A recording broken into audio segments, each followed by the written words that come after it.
Halo guys, apa kabar kalian? Semoga kalian selalu sehat dan selalu dalam lindungan Tuhan. Kali ini kita akan mereview film inspiratif tentang komersialisasi sistem pendidikan berjudul Chalk and Duster yang telah rilis pada tahun 2016 lalu. Film yang dibintangi Juhi Kaula, Sabana Azmi, serta Divya Duta ini menceritakan tentang dua orang guru yang memperjuangkan hak asasi mereka setelah mengalami ketidakadilan dari kepala sekolah yang baru dan kejam. Bagaimana keseruan kisahnya? Tanpa basa-basi lagi, inilah alur ceritanya. Cerita bermula di Kantaben High School yang terlihat ceria dan penuh warna. Ini adalah Gupta, supervisor Kantaben yang tidak disukai para guru. Mereka menjulukinya seperti Hitler, yang suka menunjukkan kediktatorannya. Kalau ini Jyoti, dia merupakan guru fisika dan juga ahli menari. Dia sedang melatih murid-muridnya mempersiapkan pentas ulang tahun sekolah. Tapi Gupta tidak menyukainya. Gupta lanjut memanggil semua guru dan mengatasnamakan kepala sekolah, memberi mereka tugas laporan grafik yang harus dikumpul tepat jam 8 pagi esok hari. Dengan berat hati, para guru menyetujuinya. Nah, kalau ini kepala sekolah Kantaben bernama Indu Sastri. Kebalikannya dengan Gupta, beliau punya sifat yang rendah hati dan selalu memikirkan kesejahteraan para guru. Dia menyuruh Gupta untuk melonggarkan pengumpulan tugas guru di jam 10 pagi agar mereka bisa istirahat. Ini guru favorit di sekolah dan paling dihormati para guru. Dia adalah Bu Vidya, guru paling tulus dan pintar membuat strategi mengajar agar mudah diingat oleh anak muridnya. Selain mengajar di sekolah, Bu Vidya juga sukarela mengajar kelas tambahan di rumahnya bagi siswa yang membutuhkan. Karena Gupta tidak mengindahkan perintah kepala sekolah untuk segera mengubah jadwal laporan guru pada pukul 10, dia pun mendapat teguran sekaligus peringatan untuk yang terakhir kalinya. Yes, ma'am. Hingga perayaan ulang tahun pun dimulai. Para siswa tampil dengan sangat memukau, di mana acara tersebut tentunya dihadiri pemilik Kantaben High School, Mr. Anmol Parex. Dia pun dipersilahkan memberikan sambutan di acara megah ini. Anmol takjub dengan bakat dan kecerdasan yang dimiliki siswanya, apalagi bagian konsep tari mereka sangat brilian dengan komposisi luar biasa. Karena tadi Gupta mengaku-ngaku bahwa dialah yang membuat konsep itu, Anmol pun memberi kehormatan untuk Gupta. Hal itu membuat semua guru keheranan, di mana seharusnya Jyotilah yang mendapat kehormatan itu.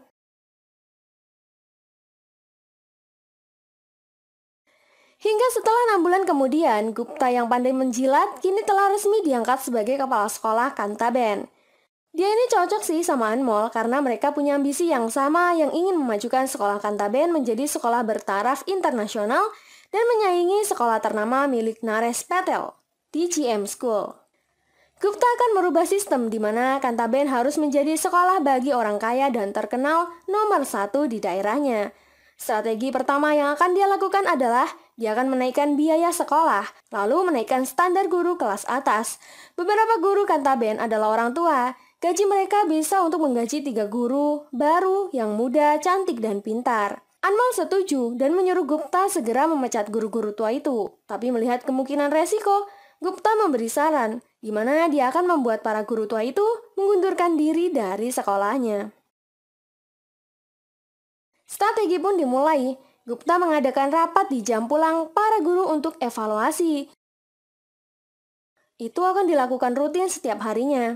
Perubahan itu membuat Jyoti sedikit tertekan. Untungnya dia punya keluarga kecil yang selalu mensupportnya. Apapun yang terjadi, mereka akan tetap melanjutkan hidup dengan ceria. Dia bahkan mendapat hadiah mobil agar tidak kehujanan saat berangkat mengajar. Di tempat lain, Anmol dan penasehat hukumnya mendatangi DGM School dan bertemu dengan Tuan Naresh. Anmol merasa iri dengan kemajuan DGM School yang selalu menjadi sekolah terbaik di India. Dia dengan optimis mengatakan kalau dia akan berusaha membuat bisnis sekolahnya lebih terkenal dibanding DGM School. Naresh senang melihat semangat Anmol, tapi dia mengingatkan bahwa jadikan pendidikan tetap pendidikan, bukan sebagai bisnis. Di sisi lain, para guru Kantaben merasa bingung. Kursi mereka telah diambil kepala sekolah. Jadi mereka harus mengajar sambil berdiri dengan alasan disiplin. Bu Pintu, seorang guru yang termasuk tua, sangat keberatan dengan aturan baru itu. Bahkan baru saja dia duduk di kantor guru, dia langsung disuruh mengisi kelas 8B. Karena Bu Rupa, asisten Gupta, sedang mengadakan rapat penting. Padahal mereka berdua hanya sedang memilih-milih baju Shopee COD, Shopee COD, bayar langsung di tempat. Lanjut cerita, Bu Nusrot, guru bahasa Bugis, terkejut mendapat surat tagihan pembayaran SPP milik anaknya Iqbal. Padahal sebelumnya, Iqbal dibebaskan membayar SPP karena Nusrot juga mengajar di sekolah yang sama. Tapi Gupta tidak mau tahu, dia hanya berkata, beda kepala, beda aturan dong. Keesokan hari, Bu Manjid, guru SBK terburu-buru karena telat 4 menit. Dia dimarahi dan mendapat tanda merah oleh supervisor baru yang tak lain adalah Bu Rupa. Dulu Rupa ini bawahannya, jadi Manjid hanya memanggil namanya saja. Rupa tak terima dan menyuruh memanggilnya Madam. Manjid pun kesal dengan sikap sombong Rupa. Dia pun menunjuk Rupa hingga bonyok. Rupa segera menyadarkan Manjid yang berhayal. Manjid minta maaf dan lalu pergi. Sesampainya di kantor guru, Manjid mengeluh karena mendapat tambahan tugas mengajar bahasa Hindi. Padahal seharusnya yang mengajar adalah Pak Catur.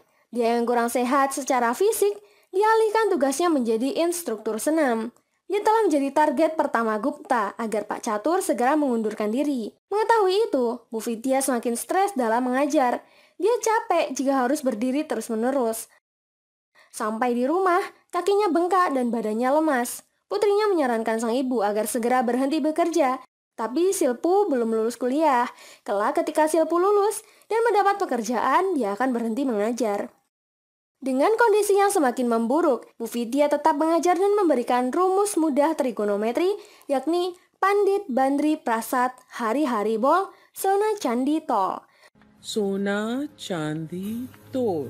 Setelah menjelaskan, dia menyuruh muridnya segera menulis dan dia pun duduk sebentar karena kepalanya semakin pusing. Rupa melihatnya dan mengira Bu Vidya mencuri kesempatan tidur di meja murid.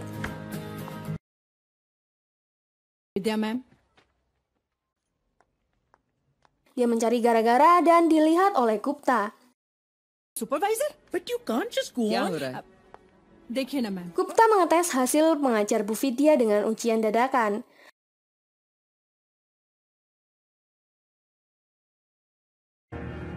Let's have a surprise test. Salah seorang murid nakal bernama Rohan ditunjuk untuk menjelaskan apa itu trigonometri. Explain trigonometry. Awalnya dia kebingungan, tapi setelah mengingat-ingat, Pandit Badri Prasad, Hari Hari Bol, Sona Candi Tol, Sona Candi Tol. dia pun bisa menjawab semuanya. Sona Candi Tol. Tol. Dan mendapat tepuk tangan.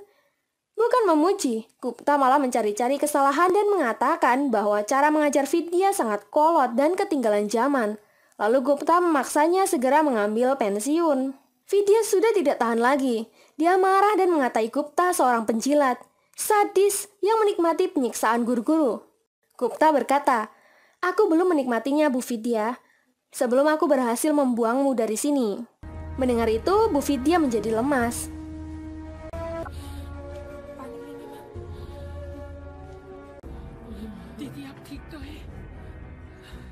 Tak lama dia mendapat surat pemecatan dirinya atas keluhan orang tua siswa, usang, tak mampu dan tak kompeten yang diada-ada oleh Gupta.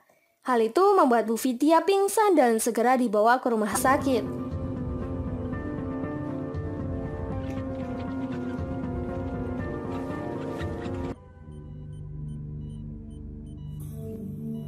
Dokter berkata kalau Bu Vidya menderita serangan jantung dan harus dirawat secara intensif.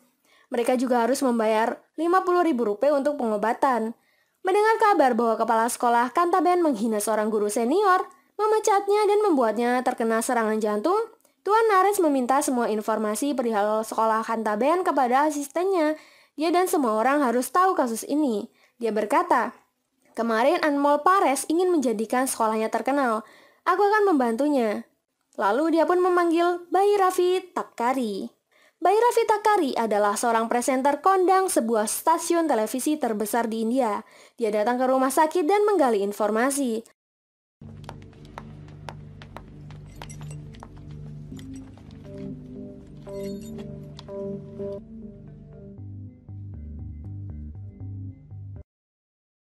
Lalu menyiarkan berita pemecatan dan penghinaan yang menimpa Bu Vidya hingga dia jatuh sakit. Dia juga menanyakan integritas kepala sekolah Kantaben. Mendengar kabar itu, Anmol menelpon Gupta untuk segera menuntaskan masalah ini. Keesokan harinya, Gupta pun mengadakan rapat. Dia memaksa guru untuk tutup suara atau mengakui bahwa Bu Vidya tidak baik di sekolah ini. Dia tidak mampu memahami silabus baru dan berani menentangku. Siapapun yang menentangku, maka akan bernasib sama dengannya. Para guru tidak ada yang membantah. Tapi menurut Rupa, Jyoti akan menjadi penghalang besar untuk Gupta. Oleh karena itu, Gupta pun merayu suami Jyoti dengan menawarinya bekerja sama menyetok komputer di sekolah. Ditambah Jyoti mendapat kenaikan jabatan sebagai pengawas. Thank you so much. Sony, suami Jyoti menasihatinya agar menerima tawaran Gupta. Dengan begitu, mobil cicilan akan cepat lunas dan mendapat gaji tambahan. Jyoti segera menelpon dealer dan menghentikan pengkreditan mobilnya. जी, thank you, ma'am. Dia marah dengan Sony dan pergi ke sekolah kembali untuk membuat pertemuan dengan seluruh guru. I repeat, please come down to the assembly hall. Dia berusaha menyadarkan para guru untuk tidak ikut dengan Gupta. Gupta telah memanfaatkan para guru dan menyebabkan Bu Vidya sakit. Dia menginginkan para guru untuk sama-sama memperjuangkan haknya dan berhenti menerima perlakuan buruk dari Gupta. Tapi dia heran, tak ada satupun yang berani membelanya. Gupta lalu mengancam pemberhentian Jyoti, tapi Jyoti sudah terlebih dahulu memberikan surat pengunduran dirinya. Jyoti segera pergi dan disambut Sony yang berusaha minta maaf.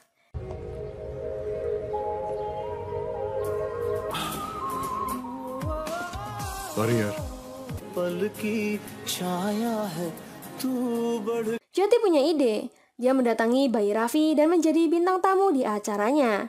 Namaste. Di kesempatan itu, Jyoti mengungkapkan kekecewaannya terhadap Kantabeng High School, di mana pada inti pembicaraannya dia mengatakan, di negara ini, rasa hormat hanya diberikan bagi mereka yang bergaji tinggi, seperti politisi, artis, atlet, dan sebagainya. Pernahkah Anda melihat seorang artis yang mengundang gurunya sebagai tamu utama dalam usaha bisnis mereka? Dibanding dengan guru, mereka nyaris berhasil mencukupi kebutuhan. Memang ada tunjangan bagi guru, tapi yang kami dapatkan adalah tunjangan berdiri selama 3 jam mengawasi siswa ujian tanpa tempat duduk dan hanya dibayar 4,25 rupiah. Setelah bekerja keras, guru tidak punya jaminan pekerjaan. Mereka kapan saja bisa dipecat, seperti yang terjadi pada Bu Vidya. Mereka tidak peduli kualitas dan pengalaman. Yang mereka pedulikan adalah bagaimana cara membayar gaji guru lebih sedikit. Orang yang tidak berkualifikasi dan kompeten di bidangnya diangkat di tempat yang tidak seharusnya. Pertanyaanku adalah, bagaimana orang bisa melupakan guru mereka? How can anyone forget their teachers? Setelah siaran langsung itu, telah membuat para siswa menjadi sadar akan guru mereka. Bahkan mereka mulai menyapa para guru. Video Jyoti semakin viral dan membuat banyak mahasiswa tergerak memberikan support untuk Bu Vidya.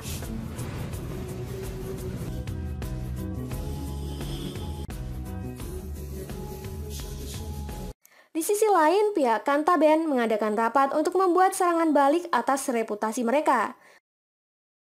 Mereka juga mengadakan siaran langsung. Mereka menuduh pihak Bairani dan Jyoti telah memanfaatkan rasa kasihan hanya untuk membuat acaranya ramai ditonton orang dan mendapat simpati publik.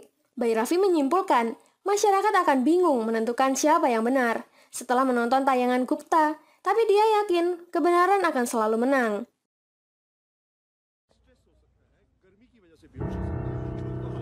Dia kembali membuat siaran, namun kali ini agak berbeda. Dia bersama bukti hasil didikan Bu Vidya yang mengantarkan muridnya menjadi manusia yang sukses. Ini adalah Samir Sharma, wakil direktur NASA. Dia termotivasi mengajar siswa sukarela. Dia meneruskan rumus trigonometri Vidya, Pandit Badri Pasat, Hari Bol, Sona Candito kepada muridnya.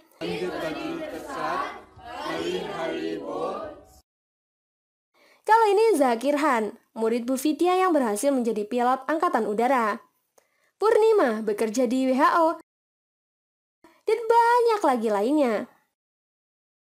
Para muridnya sekarang juga merindukannya. Semua video itu membuktikan bahwa Bu Vidya dan Jyoti adalah guru yang disayangi muridnya. Hal itu membuat semangat hidup Bu Vidya semakin kuat. Bahkan ternyata, direktur utama rumah sakit tempat Bu Vidya dirawat adalah salah satu muridnya yang bernama Javed Durrani. Javed Durrani. Ding. Dia dibebaskan atas segala biaya dan akan segera pindah di perawatan VVIP. Lanjut cerita, Menteri Pendidikan Rajiv Kumar diundang Menteri Dalam Negeri untuk segera menyelesaikan kasus Bu Guru Vidya ini. Dia pun meminta untuk bertemu dengan kedua belah pihak terlebih dahulu. Pertama, Rajiv Kumar menemui pihak Kantaben untuk berdiskusi, di mana satu-satunya jalan menyelamatkan reputasi Kantaben, mereka harus rela keluar uang banyak untuk membuat kuis pertanyaan yang ditunjukkan untuk Bu Vidya dan Jyoti. Gupta setuju, tapi dia sendiri yang akan menyiapkan soalnya. Setelah itu, Rajiv menemui pihak Bu Vidya dan Bu Jyoti. Singkat cerita, mereka pun menyetujuinya. हम तैयार हैं। तो फिर मैं तैयारी करता हूँ। Gupta segera rapat membuat soal rumit.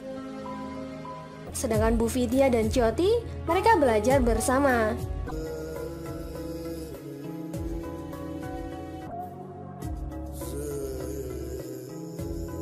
Hingga kuis CCU alias Cerdas Cermat Umum yang dipresentari Rishi Kapoor pun dilaksanakan secara langsung dan disaksikan seluruh India. Rishi berkata, pihak Kantaben menyebut mereka berdua ketinggalan zaman dan tak mampu memahami materi baru, dan kontes kuis ini telah diorganisir untuk menguji kemampuan mereka. Mereka akan diberi 10 pertanyaan dari Kepala Sekolah Gupta. Pertanyaan bisa apa saja, dan hadiahnya sangat besar, yakni 50 juta rupiah. 5 करोड़ रुपए। Jika kalah, Bu Vidya dan Jyoti tidak diizinkan mengajar kembali. Pertanyaan demi pertanyaan, mereka bisa mengatasinya. Itu membuat jumlah uang yang mereka dapat semakin banyak. 1911. Flying Officer Nirmaljit Singh Sekhon. You are absolutely right. Mereka juga bisa menjawab kepanjangan dari Yahoo dan Google. Another hierarchical officious oracle. She's right. Oh my God, this is incredible. Hal itu membuat Gupta semakin kesal. Satu pertanyaan sempat tak bisa dijawab oleh mereka. Tapi mereka mempunyai kesempatan bertanya kepada salah seorang guru. Dan guru tersebut adalah mantan kepala sekolah kesayangan mereka, Indu Sastri. Beliau berhasil menjawab siapa pembuat peta pertama kali. Dan jawaban itu benar. Hingga pertanyaan terakhir pun,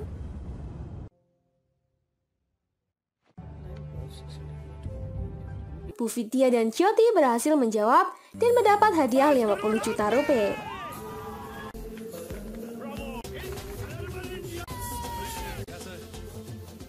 Anmol terpaksa menandatangani cek 50 juta.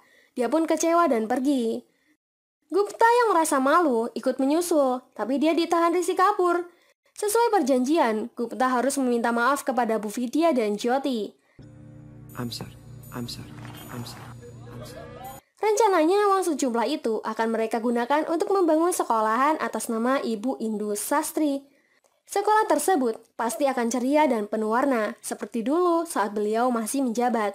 Membiarkan anak-anak kurang mampu ikut bergabung dan mensejahterakan para guru. Hingga film ini pun berakhir. Terima kasih buat kalian yang sudah support channel ini. Jangan lupa tinggalkan like dan saran kalian di kolom komentar. Sampai jumpa di alur cerita berikutnya. Terima kasih.